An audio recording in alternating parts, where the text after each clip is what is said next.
That's a wrap. Starfleet Academy is done. Its second season has wrapped filming, and it's probably going to be the last of Starfleet Academy, if we're being honest. And I really wish more people would be honest with themselves about this show. Again, you're allowed to like the show, but let's be real, it hasn't been a hit. Right? It has not been a hit.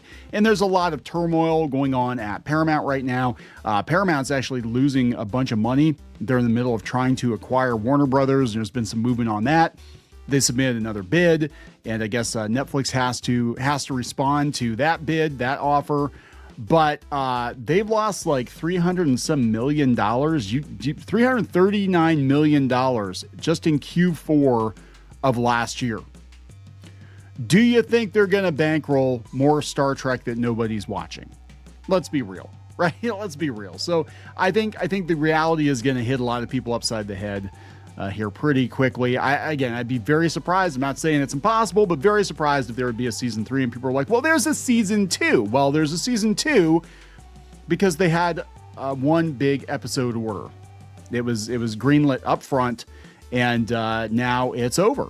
So let's see what's going on here. Before we get into it any further, please subscribe for more pop culture news, views, and rants. Check out Geeky Sparkles Ginger Rage enamel pin. She's a little under the weather, so she's not going to be in every video for the next couple of days. We're just kind of picking and choosing. She does not care about Star Trek at all, so she's sitting this one out, but she can be here in spirit, and she can be there in spirit with you at home. If you buy a Geeky Sparkles pin, go out to Kickstarter, check it out. You got about a week yet on that.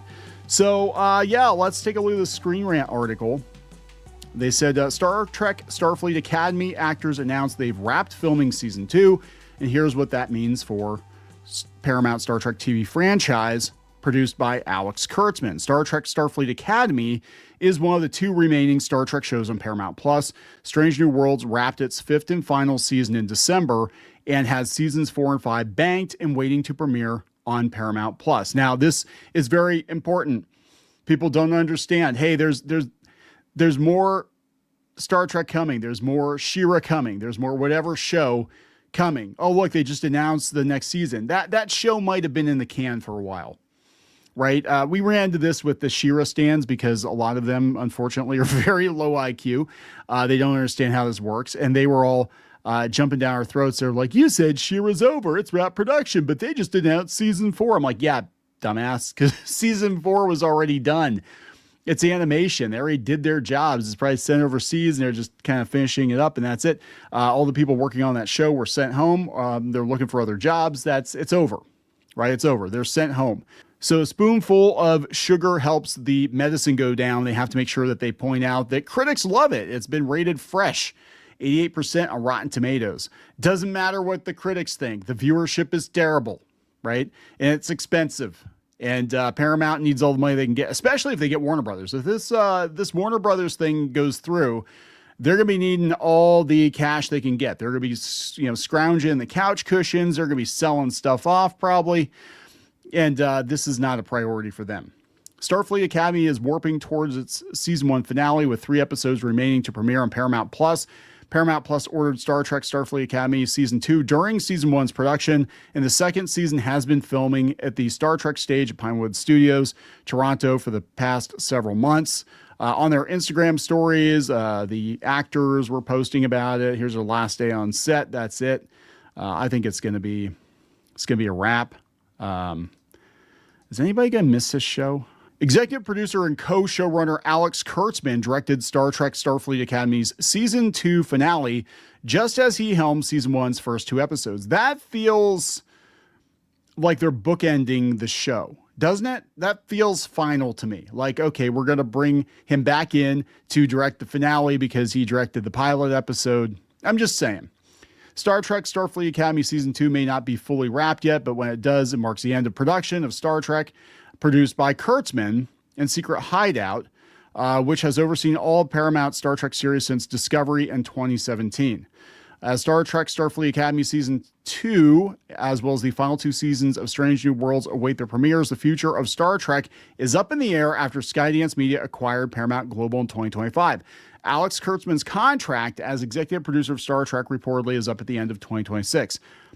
I think it's done. I think it's done. I think it's over.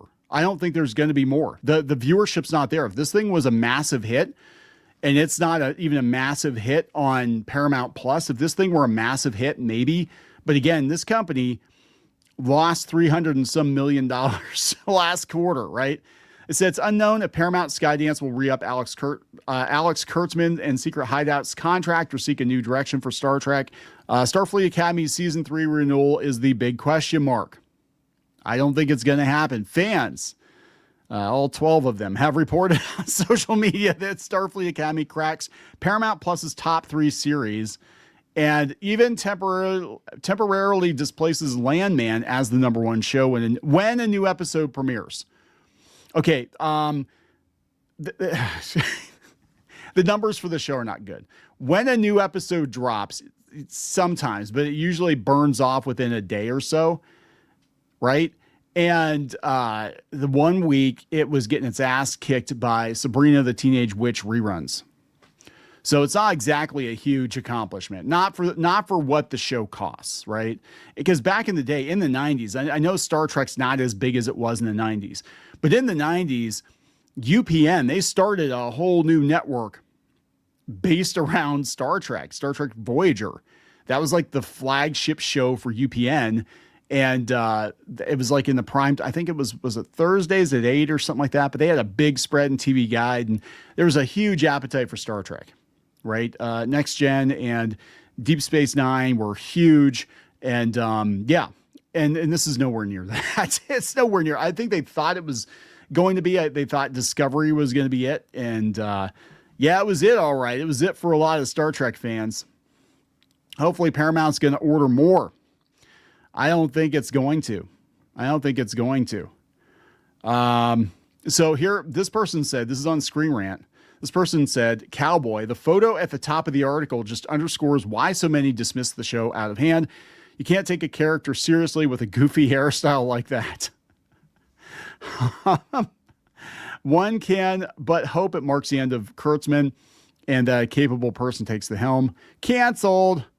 Not sure how the show could have an 88%. It seems that Rotten Tomatoes really isn't trustworthy anymore. Media only reports paid critic scores, which means less than nothing. The general public rate at 44%. So yeah, Rotten Tomatoes is complicated because they're letting anybody in now. And a lot of these outlets, they're going to lie because they want access. I know how it works because we did it.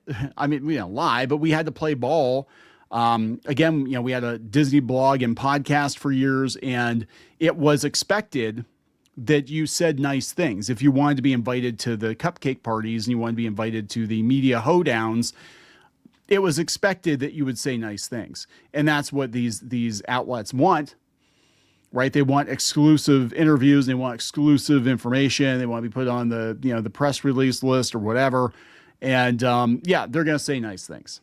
They are. A lot of these critics are going to say nice things because to them, it's important to be able to say, I'm a verified Rotten Tomatoes critic and I get to go to all the movie premieres. Grace Randolph. So yeah, it's very important to them that they have that credential. That is a big part of their identity. So yeah. This person, Jim, says, they've lost me on Starfleet Academy when the male Klingon greets Sam wearing a mini skirt, black tights, and Mary Jane shoes. Oh, God. What is it with Kurtzman's series and these boots he has them wearing? Make Star Trek Legacy with Captain Seven. Actually, I would watch the shit out of that. I would. I loved Picard Season 3. Season 1 and 2 were ass.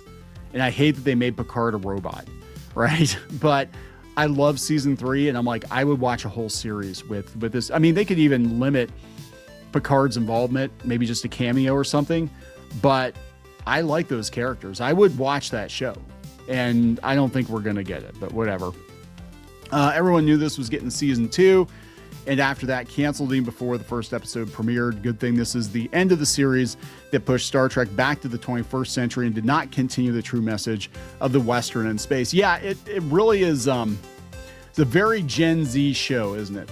Except it's like a very cringy, like they're using modern vernacular. They have like modern problems, and like Star Trek has always addressed that, but not like this, right? They look like they're all getting ready to TikTok or some shit. I don't know. Anyway, there it is. I think it's toast. I think it's done. I'm going to wrap it up. Please subscribe. We'll talk later.